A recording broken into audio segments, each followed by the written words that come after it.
Nous sommes maintenant au cœur de l'INPS. Ici, on appelle cette pièce le musée, et pourtant, elle n'est pas ouverte au public, bien au contraire. Cet endroit est le plus sécurisé du site. Il faut dire que sont référencées ici des milliers d'armes rangées par calibre, par marque, par époque. Vous n'en verrez jamais autant. Cette collection est unique en France. Les experts de la balistique l'utilisent régulièrement comme outil de travail. Par exemple, une réplique du deuxième scellé de notre affaire. Un Browning GP35 figure forcément ici. Cette arme de poing, retrouvée chez l'un des suspects de notre affaire, a-t-elle servi dans l'un des meurtres ? L'expert en balistique est capable d'y répondre.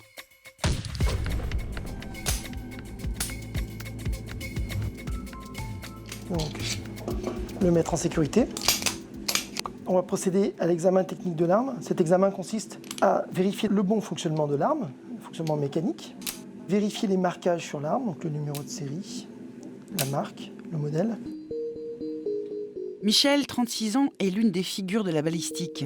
Son visage est bien entendu flouté et pour cause, Michel est un expert qui se déplace régulièrement sur le terrain dans des zones très sensibles. Sa connaissance des armes est totale, projection, rejet, mécanique. Il est même capable de reconstituer le scénario d'un meurtre rien qu'en examinant les éléments de tir, exactement comme dans les séries. Les experts.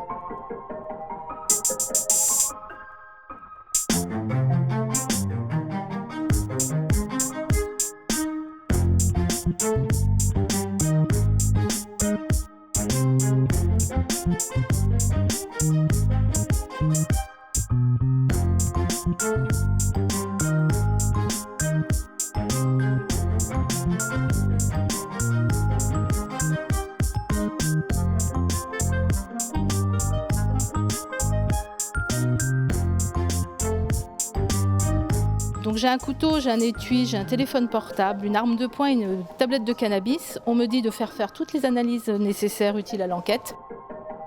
Ce frottement va servir à récupérer un maximum des cellules qui auront été déposées en fait, par la personne qui a tenu ce couteau. C'est du liquide rouge qui pourrait fort bien être du sang. À première vue, cette trace photographiée donnera quelque chose de très net et de bonne qualité. Là, on a plutôt des ovules de cocaïne, donc des gens qui ont fait du transport incorporé, ce qu'on appelle des mules, et comme ça qui en transportent 60, 80, 100 ovules.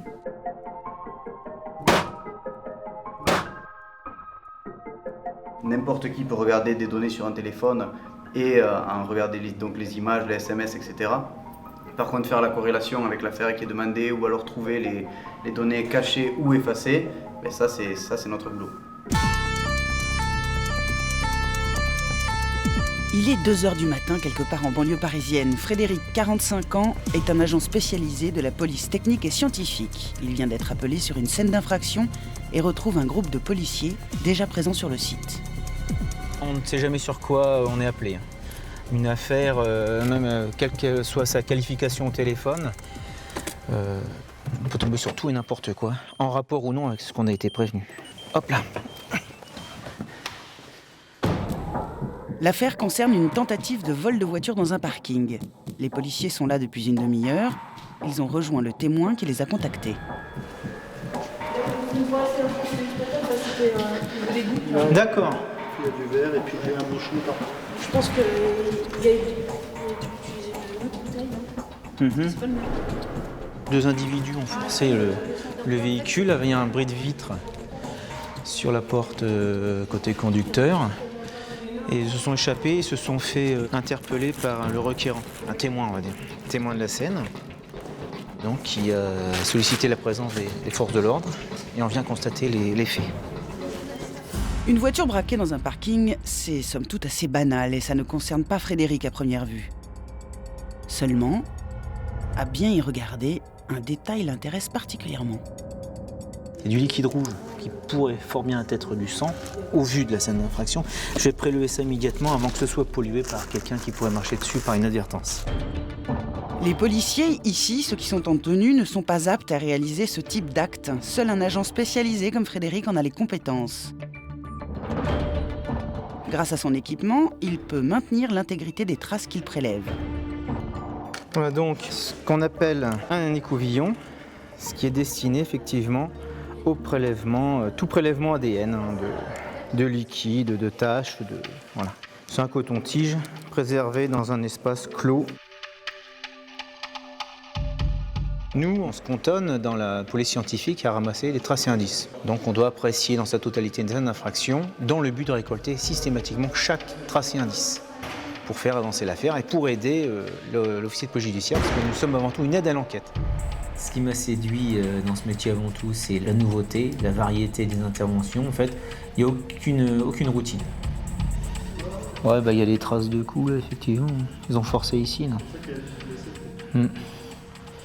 Ok, bon, j'ai refait un prélèvement là-dessus. Il faut s'attendre à tout, il faut être prêt à tout. Donc il faut être concentré, minutieux, observateur, attentif, pour ne laisser échapper un minimum de traces.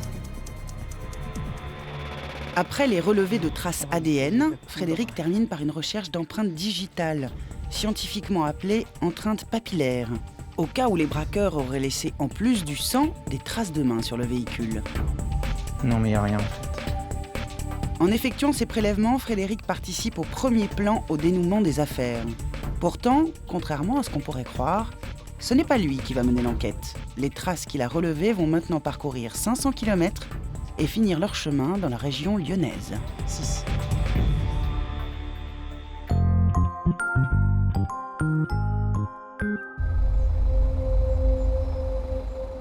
Nous voilà donc près de Lyon, dans la ville d'Écully. Derrière cette grille se cache le plus grand des 6 laboratoires français de l'INPS, l'Institut national de police scientifique. C'est donc là, sous haute sécurité, qu'une myriade de laborantins et de techniciens travaillent sur les prélèvements effectués sur le terrain. Au total, 160 fonctionnaires du ministère de l'Intérieur qu'on a pour habitude d'appeler les experts. Et s'ils travaillent ici près de Lyon, ce n'est pas un hasard.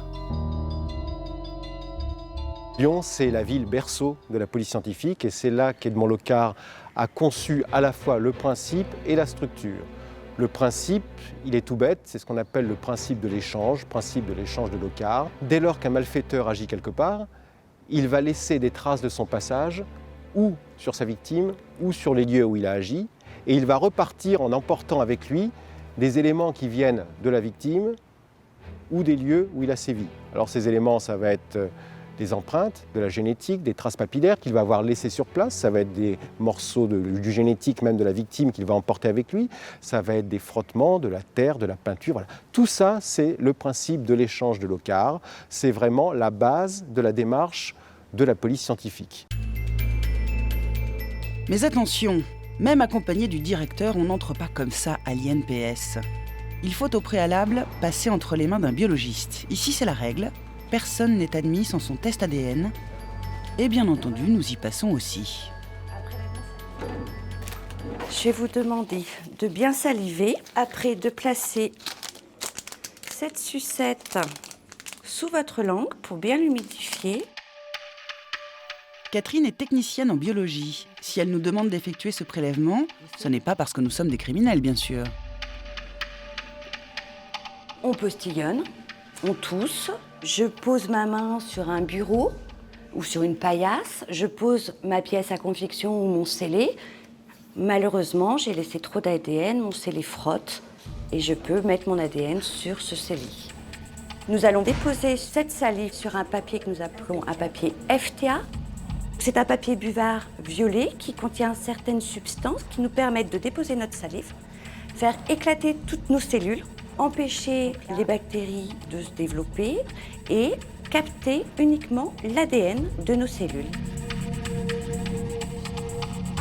Ce petit papier buvard est donc le sésame pour entrer à l'INPS. Nous allons enfin pénétrer le sein des seins. Après,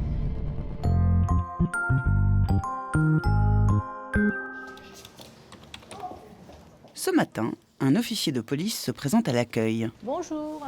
Il enquête sur une affaire de double homicide.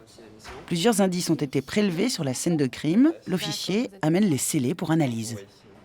Ok, je vois, couteau, étui, recherche papillaire. Bon, je vais être obligée d'appeler, oui, sur le couteau, je vois, d'appeler les experts pour vous expliquer un peu tout ça et puis voir les délais, ce que vous voulez faire. Très bien.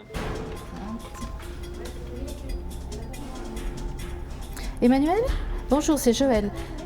Je t'appelle parce que j'ai Monsieur Masson de la DDSP de Lyon. Joël travaille depuis 20 ans au sein de la police, dont 5 ici à l'INPS. Responsable de la cellule accueil et gestion des scellés, son poste est capital dans la chaîne de l'expertise. À elle d'attribuer les scellés à chaque section et surtout d'avoir le cœur bien accroché, car malheureusement dans ces cartons se cache bien souvent la misère sociale et affective. Chaque affaire peut avoir une résonance sur notre propre vie à nous, ou nos propres, pas souvenirs, mais voilà, ça peut avoir un impact. Et les anciens collègues sont partis parce que, voilà, c'était trop. Surtout quand ça implique des enfants. On a nous-mêmes des enfants, donc on se dit, ça n'arrive pas qu'aux autres. Donc il faut essayer de prendre du recul. Le contenu des scellés n'a donc rien d'anodin pour Joël, d'autant qu'il faut faire face aux experts et leur expliquer le travail. J'ai un couteau à analyser en bio et empreinte. Je crois que tu as vu avec Emmanuel. J'ai vu avec Anne-Françoise et Emmanuel pour le couteau. Donc vous n'avez que ce scellé-là à analyser. Analyser. Les scellés de notre affaire de double homicide sont au nombre de 4. Des scellés dont nous allons suivre les analyses dans les différents laboratoires de l'INPS. Ceux des empreintes et de la biologie pour le couteau retrouvé sur la scène de crime. Des technologies numériques pour le téléphone retrouvé près de la victime. De la balistique pour l'arme retrouvée chez un suspect. Et enfin, de la plaquette de cannabis retrouvée chez ce même suspect. Mais comme les experts sont des gens très occupés, les scellés vont attendre quelques heures avant d'être analysés. Joël va donc les stocker aux côtés de milliers d'autres. Manifestement, à l'INPS, on ne manque pas de boulot. Qu'est-ce que j'ai ? Donc voilà, donc une affaire de recel de vol où on a voilà, tout ça en scellé à analyser en biologie. Après, j'avais une roue l'autre fois, mais bon, elle est partie. On a des casques. C'est un casque de moto. Après, j'ai des extincteurs, j'ai des tapis. Les experts ne travaillent pas seulement sur du scellé en rayon. Il y a aussi du scellé congelé. Oh, c'est un congèle comme à la maison, sauf que voilà, il y a plein de scellés. Des scellés hors normes, composés pour la plupart de restes humains, mais pas seulement. Le sang, des tissus, du bol gastrique, on ne peut pas le conserver à la température ambiante, ni au frigo, donc c'est congelé. Et quand le scellé n'est pas congelé, il est gardé en chambre froide à 10 degrés. Ici, tous les éléments provenant d'incendies ou d'explosions. On ne traîne pas en général. Ils analysent savoir s'il y a eu de l'essence, qu'il y a eu des produits inflammables. Donc il y a eu des prélèvements de matière, soit de matière calcinée, soit de vêtements. Et ils sont obligés de les conditionner de manière à pouvoir faire leurs analyses dans les jours qui suivent. Et c'est le froid qui permet ça. Joël nous entraîne maintenant dans un endroit où peu de caméras sont autorisées à tourner. Un endroit réservé aux seuls experts de la section concernée, le stock des stupéfiants. Et voilà Fabrice qui dirige la section. Puis après... Donc seules les personnes de la section ont accès à cette salle qui est la salle de stock dans laquelle on met tous les scellés qui soit sont en attente d'analyse, qui sont arrivés, soit qui sont déjà analysés mais qui sont en attente de restitution au service, ou bien qui sont en attente de destruction. Donc là on a un peu de tout ce qui est en attente d'analyse. Donc ça c'est les comprimés présumés de l'ecstasy. Là on a plutôt des ovules de cocaïne, donc des gens qui ont fait du transport incorporé, ce qu'on appelle des mules, et comme ça qui en transportent 60, 80, 100 ovules. Donc c'est souvent des affaires douanières, soit des saisies, essentiellement des saisies d'aéroports d'ailleurs, Roissy, Orly, puisqu'on reçoit les affaires des aéroports parisiens ici à Lyon. Là, ce qui est sous la table, c'est essentiellement des affaires de cannabis qui nous arrivent en grosse quantité. Ça, c'est des affaires qui sont en cours de traitement ici sur la table. Donc là, on voit des plaquettes avec des logos, sorte de sapin. Du cannabis, il en sera question dans notre affaire, mais le plus urgent, c'est de détecter d'éventuelles empreintes.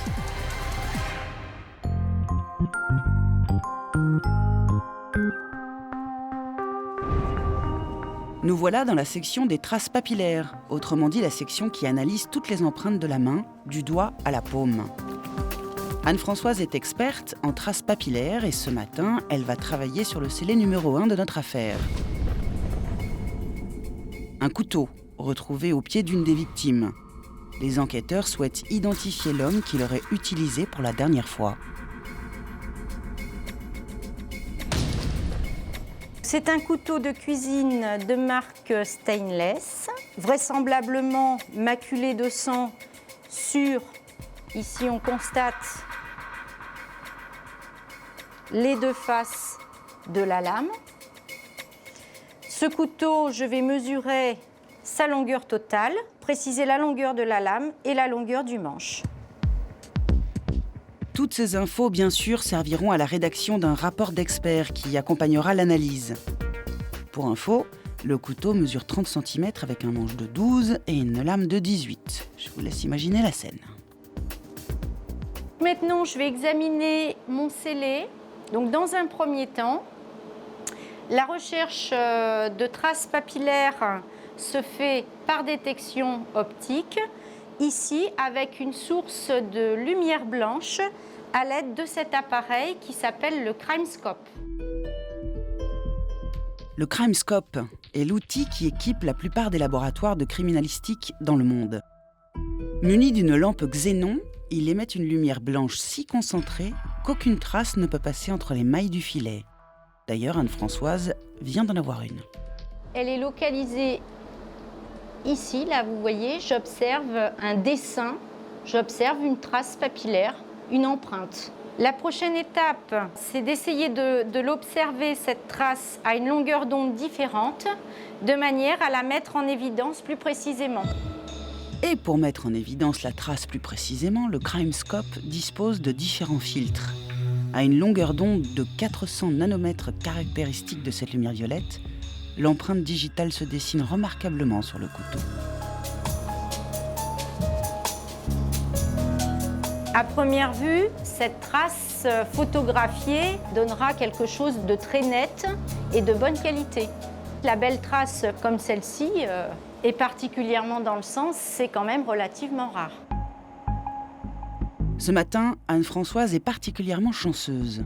Sur le couteau qu'elle photographie, une trace complète qui pourrait permettre l'identification du criminel.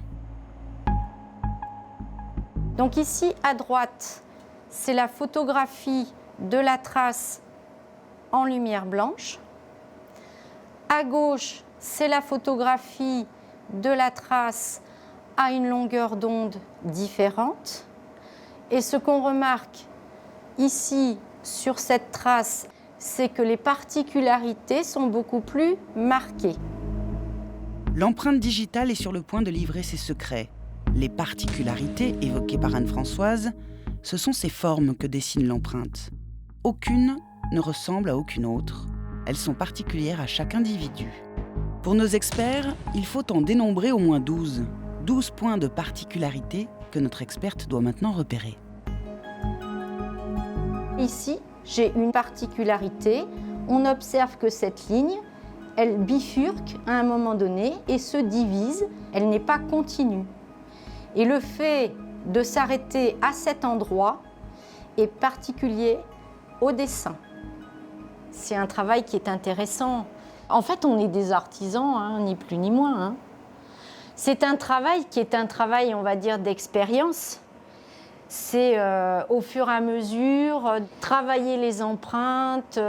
Plus on en voit, plus l'œil s'adapte au dessin, aux particularités. On les repère plus facilement. Et pour les comparaisons, c'est beaucoup plus facile avec l'expérience.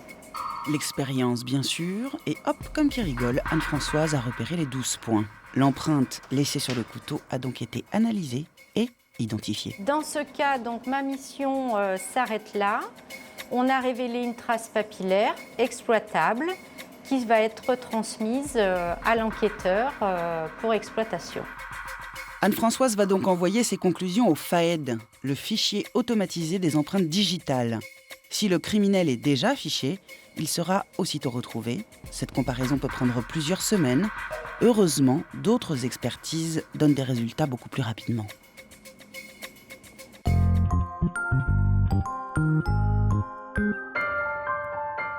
Nous sommes maintenant au cœur de l'INPS.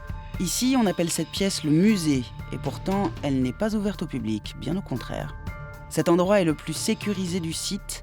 Il faut dire que sont référencés ici des milliers d'armes rangées par calibre, par marque, par époque. Vous n'en verrez jamais autant, cette collection est unique en France. Les experts de la balistique l'utilisent régulièrement comme outil de travail.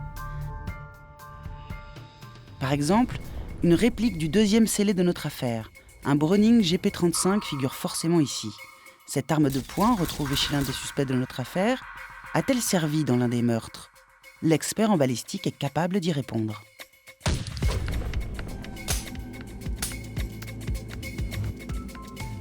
Donc, le mettre en sécurité. On va procéder à l'examen technique de l'arme. Cet examen consiste à vérifier le bon fonctionnement de l'arme, le fonctionnement mécanique, vérifier les marquages sur l'arme, donc le numéro de série, la marque, le modèle. Michel, 36 ans, est l'une des figures de la balistique. Son visage est bien entendu flouté et pour cause, Michel est un expert qui se déplace régulièrement sur le terrain dans des zones très sensibles. Sa connaissance des armes est totale, projection, rejet, mécanique. Il est même capable de reconstituer le scénario d'un meurtre rien qu'en examinant les éléments de tir, exactement comme dans les séries. Les experts de la télé ne correspondent pas aux experts de la vraie vie. Les analyses sont beaucoup plus approfondies et les résultats sont parfois beaucoup plus compliqués à obtenir dans la vraie vie que dans les fictions. Ce n'est pourtant pas le cas de notre arme. Donc, sous fort grossissement, à la loupe binoculaire, on observe des grains de poudre, un brûlé et quelques résidus de suie, ce qui indique que cette arme a bien été utilisée. C'est un premier indice, mais cela ne suffira pas aux enquêteurs pour confirmer si l'engin est bien celui du meurtre. Pour le savoir, notre expert en balistique dispose d'un autre élément très précieux. Le médecin légiste a remis aux agents de la police technique et scientifique une balle extraite du corps de la victime. A-t-elle été tirée par notre arme, retrouvée chez l'un des suspects ? Pour le savoir, Michel emploie les grands moyens.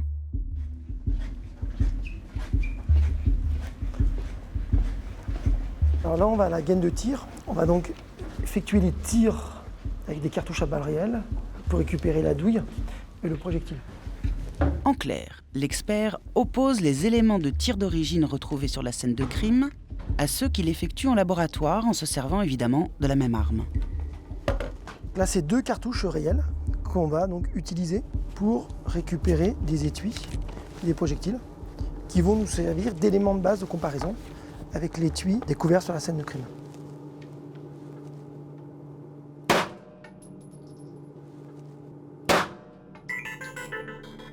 Il ne reste plus à Michel qu'à récupérer ses balles dans le caisson de tir. J'ai localisé le bloc de plastique qui a stoppé les 2 projectiles, on les voit ici. Donc je peux les extraire très facilement. Voilà, j'ai mes 2 projectiles tirés intacts. Et voilà, nous avons maintenant nos éléments de comparaison, nos 2 étuis percutés et nos 2 projectiles. On va donc comparer les étuis avec l'étui retrouvé sur la scène de crime et mes 2 projectiles, je vais les comparer avec le projectile extrait du corps de la victime.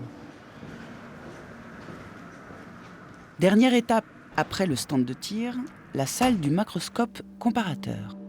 Un double microscope haute définition qui va nous permettre d'examiner de très près les éléments de tir. Premier élément, la balle. En tirant, le canon de l'arme grave sur le métal des traits bien caractéristiques. Donc ici on voit les rayures, en l'occurrence on en a 6, qui font une certaine largeur et qui sont orientées vers la droite. En comparant les rayures de cette balle à celles retrouvées sur la victime, notre expert pourra confirmer ou non s'il s'agit bien de la même arme. Ce qui intéresse souvent les enquêteurs, c'est de savoir s'il y a eu utilisation d'une ou plusieurs armes. Donc là, effectivement, en comparant, on va pouvoir dire s'il s'agit de la même arme ou si on est en présence de 2, voire plusieurs armes. À gauche, le tir d'essai, à droite, le scellé. On va venir aligner chaque rayure pour retrouver la similitude. Donc là, effectivement, dans ce cas-là, on a des zones de concordance. La partie importante, c'est la partie on va dire qui se trouve ce qu'on appelle nous au cul de la balle, c'est-à-dire la dernière partie du projectile qui sort du canon. Parce que c'est la dernière partie à avoir imprimé le canon. Une étude comparative comme celle-ci peut prendre des jours si la similitude est imparfaite. Tout doit concorder. Et ça nécessite de souvent faire des pauses, passer à autre chose, revenir dessus. Et c'est là qu'on va découvrir des choses qu'on n'avait pas vues la première fois, qui ressortent lors d'une deuxième opération d'observation. Il faut être passionné pour faire ce métier parce que c'est pas toujours évident, mais on va toujours au maximum pour essayer de rendre un résultat qui soit le plus conforme possible à ce qu'on attend de nous. Et quelle que soit l'expertise, les experts confirment toujours leurs résultats. Si la comparaison de la balle apporte déjà un premier élément de réponse, reste à étudier l'étui percuté, autrement dit l'enveloppe de la balle. Sa base, appelée culot, donne aussi de précieux indices. On voit les défauts de la culasse qui sont venus s'imprimer sur cette amorce au moment de l'explosion. Ensuite, si je réduis mon grossissement, voilà, ici on voit apparaître ce qu'on appelle le plateau du culot sur lequel vient s'imprimer l'empreinte de l'éjecteur. Donc là, on est vraiment dans la similitude parfaite. On voit effectivement que toutes ces stries-là s'alignent les unes avec les autres. Et voilà, c'est confirmé. L'arme retrouvée chez le suspect est bien celle qui a servi à tirer sur la victime. Il se pourrait même qu'on retrouve son ADN. Seulement, ce n'est pas ici que ça se passe.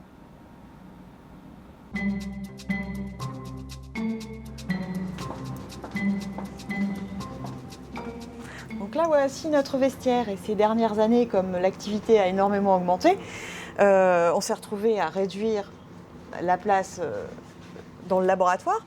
Donc on a un vestiaire mixte. Mais ça se passe très bien, donc avec notre petit système d'ardoise, Tiga pour les garçons et Fifi avec la petite fleur pour les filles. Il faut juste vérifier qu'il n'y a personne avant de rentrer. Et si ça ne crie pas, c'est qu'on peut y aller. Et c'est en blouse blanche que nous allons opérer. Bienvenue en biologie.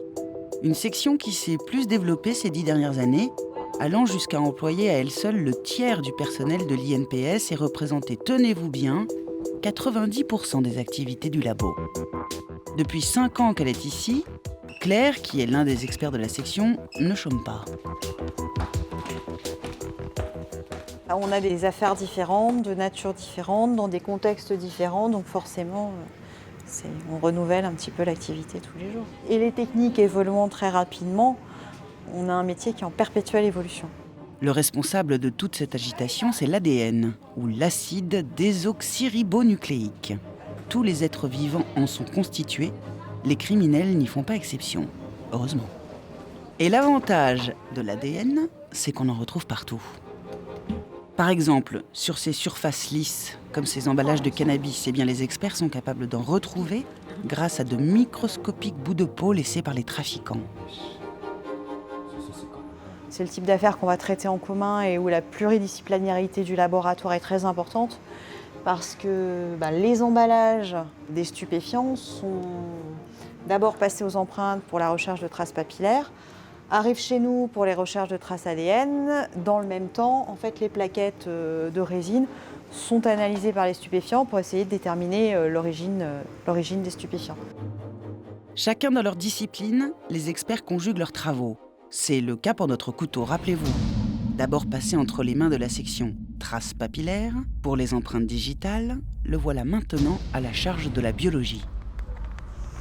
Donc nos scellés sont stockés ici, dans une salle sécurisée, dont seules les personnes habilitées ont le code. Donc le scellé est ici. Il a été d'abord analysé par la section empreinte et il nous a été transmis, donc on va pouvoir le récupérer. L'objectif est très clair, rechercher sur le manche du couteau l'ADN du probable criminel. Salut les filles.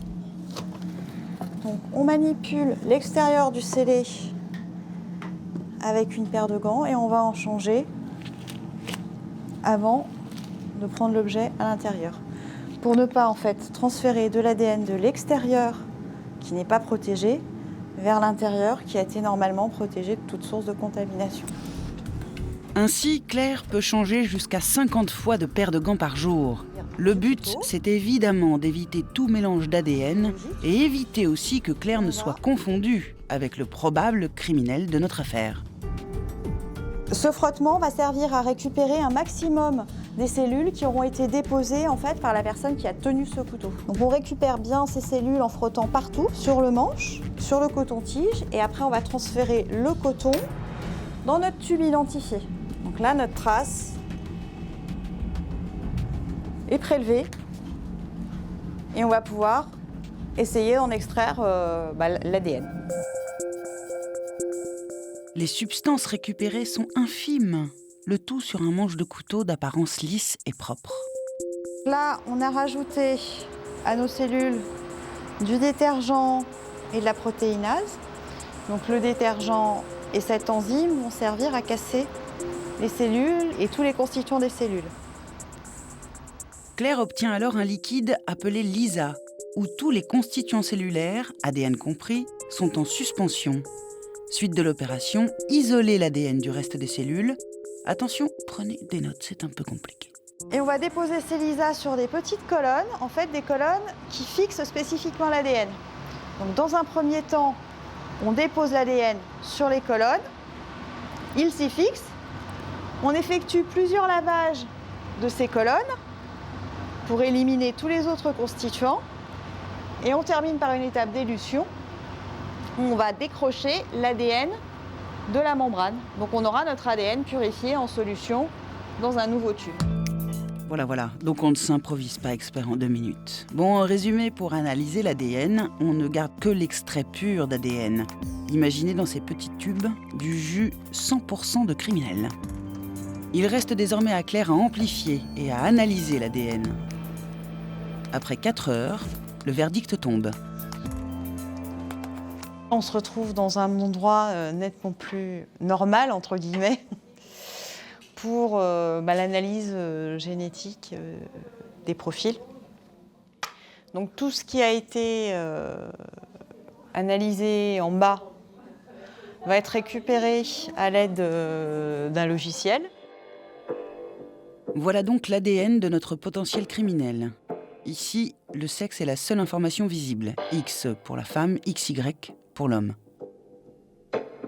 Là, ce profil correspond à la trace que l'on a prélevée sur le manche du couteau.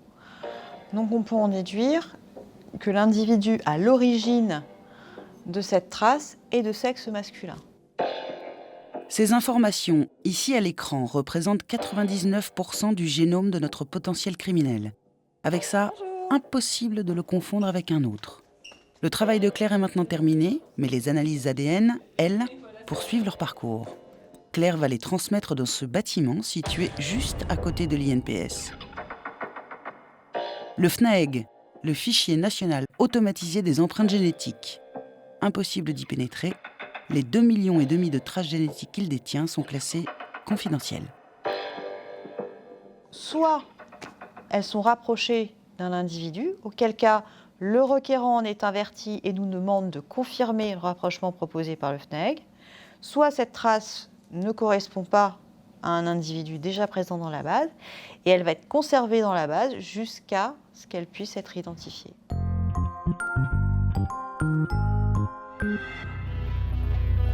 Ce matin, remue-ménage dans les coulisses de l'INPS. Chaque mardi, tous les produits usagés quittent le laboratoire, direction la benne à déchets, sous les yeux avertis de Sébastien, chargé de l'hygiène et de la sécurité du site. Bonjour. En fait, c'est le fruit d'une semaine d'activité au sein du laboratoire. Donc, ce qui représente à peu près en kilos 200 à 300 kilos au minimum par semaine. Le déchet à l'INPS n'est pas celui de monsieur et madame tout-le-monde et son traitement fait partie intégrante de l'activité du laboratoire. Ici, évidemment, pas de pelure de banane ni d'emballage de lessive. En fait, ici, on a ce qu'on appelle les déchets dangereux, dits dangereux. Donc, on a les déchets mous, donc les blouses, les gants, les déchets coupants piquants, les produits chimiques.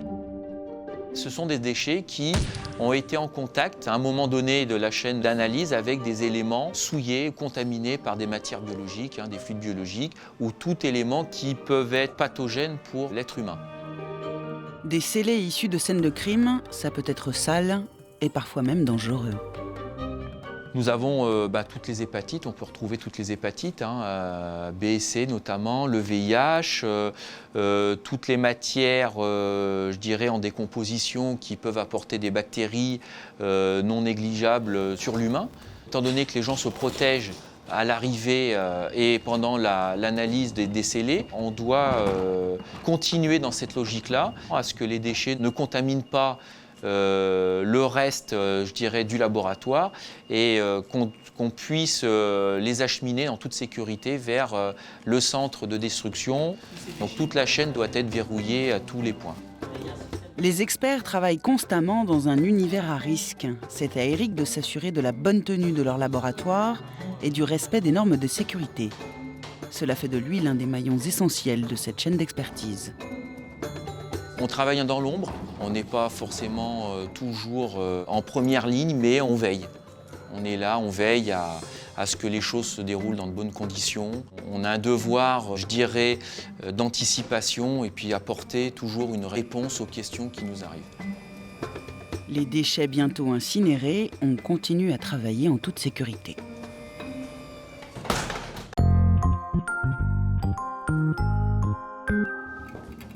Labo des stupes.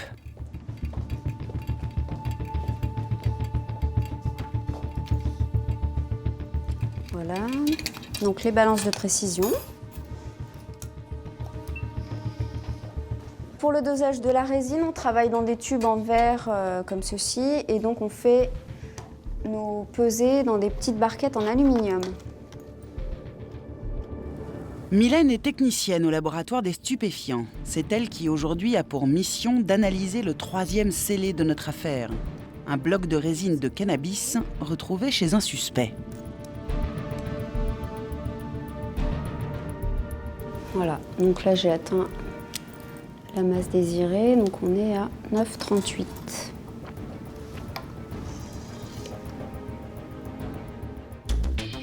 Après 15 ans passés dans un laboratoire médical à analyser le cholestérol ou le diabète des patients, Mylène s'est vue ouvrir les portes de la police scientifique, un service qu'elle avait toujours rêvé d'intégrer. C'était une façon pour moi de me spécialiser parce que j'avais déjà fait énormément de biochimie avant. C'était l'attrait de l'enquête, de l'aide à l'enquête qu'on peut apporter. Et puis c'est vrai que le laboratoire de police scientifique de Lyon est très dynamique. Et on est en perpétuelle évolution, donc pour nous, c'est vraiment très intéressant. 800 dossiers de stupéfiants sont traités chaque année par la section. Autant dire que Mylène en a vu passer des vertes et des pas mûres sur les paillasses de son laboratoire. Et s'il est une substance sujette aux fantaisies des trafiquants, c'est bien le cannabis. Là, c'est des nouvelles dimensions, donc des toutes petites plaquettes un peu plus épaisses, mais aussi avec un logo bien caractéristique. Donc là, c'était des plaquettes allongées.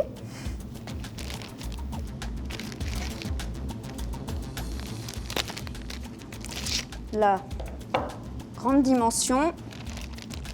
Et donc des ovules de résine, comme on a des ovules de cocaïne. Et le plus malheureux dans tout ça, ce n'est pas la forme, mais la concentration des actifs. Alors, donc au niveau des plaquettes de résine de cannabis, donc on est à une teneur de principe actif. Donc les statistiques de 2011 donnaient l'ordre de 12%. Actuellement, on a une augmentation de cette teneur qui est de l'ordre de 20%. À savoir qu'il y a 10 ans avant, on était aux alentours de 6-7%. Le cannabis est donc beaucoup plus dangereux qu'avant. Pour quelle raison ? L'augmentation par 3 du principe actif, aussi appelé THC. C'est lui qui donne au cannabis son pouvoir psychoactif et que les experts recherchent dans les plaquettes. Sans ce THC, le bloc de résine peut avoir la couleur, l'odeur, mais il ne sera pas considéré comme un stupéfiant. Il faut être certain de l'identification. Il faut être sûr qu'on soit bien en présence de stupéfiants. Et pour être sûr, Mylène dispose d'un chromatographe, un appareil capable de séparer les molécules d'un constituant, de les identifier et d'en déterminer la masse. Bref, le chromatographe, c'est un peu la bête noire du trafiquant. Il voit tout, il sait tout, il dit tout.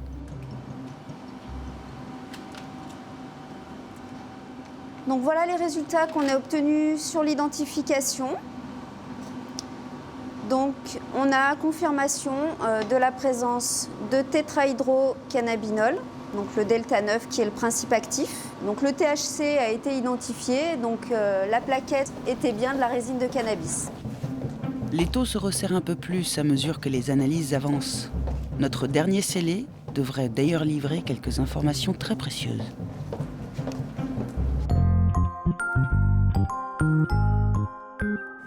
Scanner. Ok.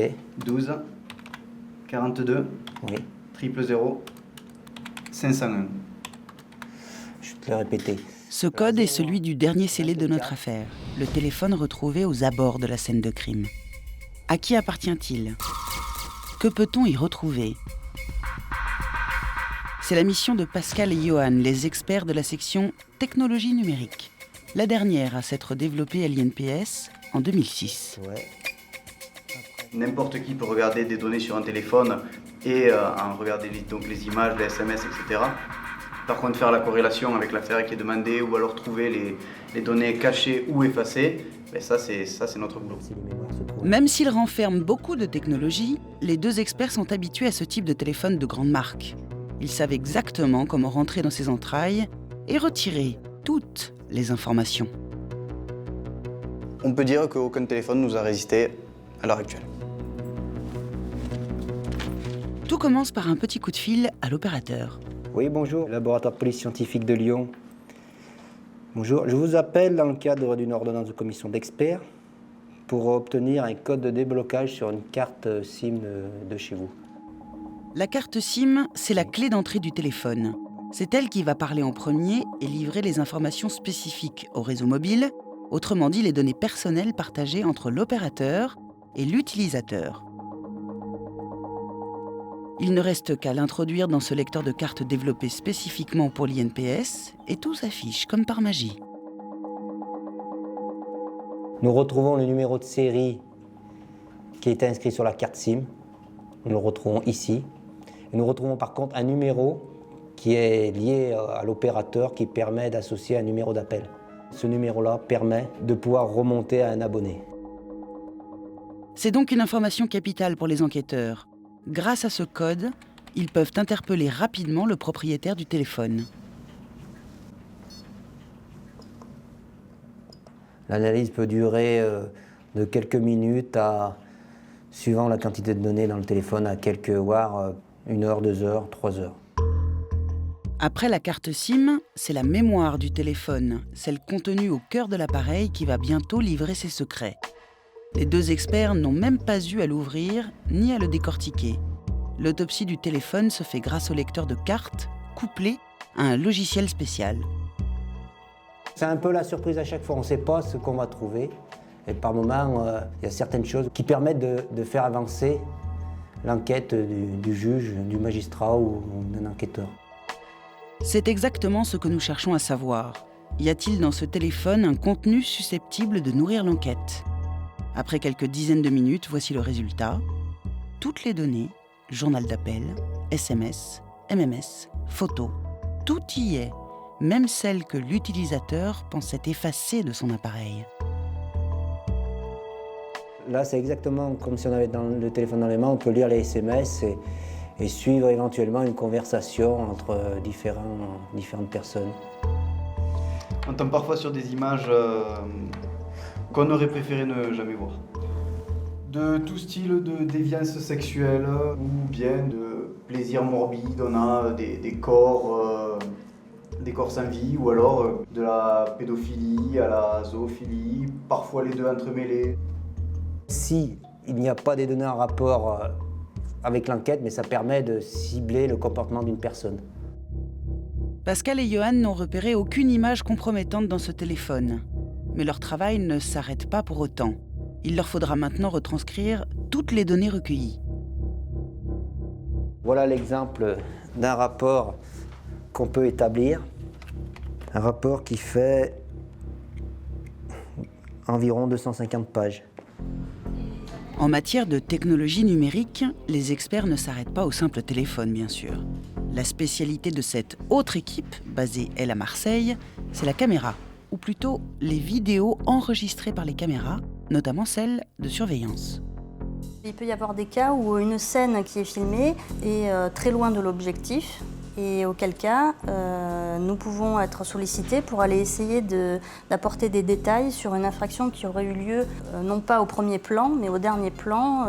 Il peut s'agir aussi donc, de vidéos de bonne qualité mais pour lesquelles un détail nous est demandé mais qui n'est pas visible à l'œil nu. Ça peut être un individu qui passe au loin et pour lequel on voudrait soit identifier son visage, soit obtenir un maximum de détails. Donc ça peut être des détails vestimentaires ou bien notamment pour un véhicule, essayer d'identifier la marque ou le modèle et au mieux la plaque d'immatriculation.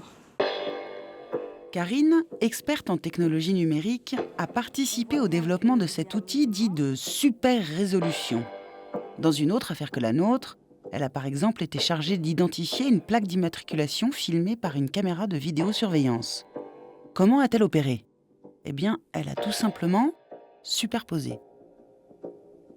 On pose des repères sur toutes les images et ensuite on va venir additionner toutes les images par rapport à ce repère-là, pour recentrer sur le même axe.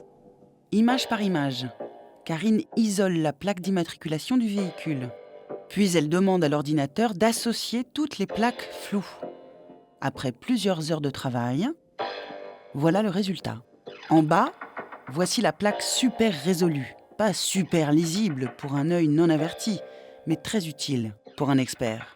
Nous pouvons distinguer certains caractères de la plaque d'immatriculation, ce qui n'était pas le cas sur les images brutes. 6, 7, 8. Les 3 premiers chiffres sont désormais lisibles. Pour les enquêteurs, c'est une véritable avancée car cela réduit considérablement le nombre de véhicules à rechercher. Et s'il n'y a pas de super résolution à faire, la vidéo renferme d'autres informations très utiles. Voyous, trafiquants et autres criminels, prenez garde aux experts des caméras. Dans cette autre affaire, les enquêteurs souhaitaient connaître la taille d'un suspect présent à l'image. Des experts sont retournés sur place et se sont servis d'une colonne, appelée toise, comme élément de référence. On va positionner cette toise là où passent les individus. Et grâce à ça, ensuite, on pourra tracer des lignes de repère avec toutes ces toises et pouvoir donc estimer leur taille. Sur la toise, tous les carrés noirs font 5 cm et sont distants les uns des autres de 5 cm. Ils servent de référence aux experts pour tracer des lignes qui correspondent au métrage réel du couloir. Une fois qu'on a tracé ces lignes-là, les toises, cette fois-ci, on va les enlever et on ne va plus que conserver les lignes de repère qui ont été tracées. Pour un résultat ultra précis, le logiciel de l'ordinateur est capable de calculer entre les lignes le nombre de pixels, ces petits points qui composent l'image. 258 pixels équivalent à 2 mètres. Et on va calculer donc sa taille en partant du talon, donc on n'hésite pas à zoomer. Reste à déterminer le nombre de pixels d'un bout à l'autre de l'individu et à faire un produit en croix. Mais si, vous allez voir, c'est bête comme chou. Donc en fait, j'ai tracé ma droite et l'ordinateur donc, va calculer le nombre de pixels entre les deux points, donc soit 215 pixels. Grâce à mon repère, donc 2 mètres équivaut à 258 pixels, l'individu qui lui a été mesuré à 215 pixels est estimé à 166 cm. S'il avait été filmé, l'auteur de notre affaire de double homicide aurait très bien pu faire l'objet d'une telle expertise. Il n'empêche, grâce aux experts de l'INPS, les enquêteurs ont désormais des éléments très concrets pour mener à bien leur future investigation. Si on récapitule, les experts ont identifié une empreinte digitale nette et caractéristique, ainsi qu'une trace d'ADN laissée sur le couteau. Ils ont confirmé le lien entre une arme de poing retrouvée chez un suspect et celle utilisée lors du crime. Enfin, ils ont extrait de nombreuses informations personnelles contenues dans un téléphone et révélé la détention d'une quantité importante de stupéfiants issus d'un éventuel trafic de drogue. De quoi aider grandement magistrats et policiers qui mèneront bientôt l'enquête. Une aide qui pourrait se révéler décisive.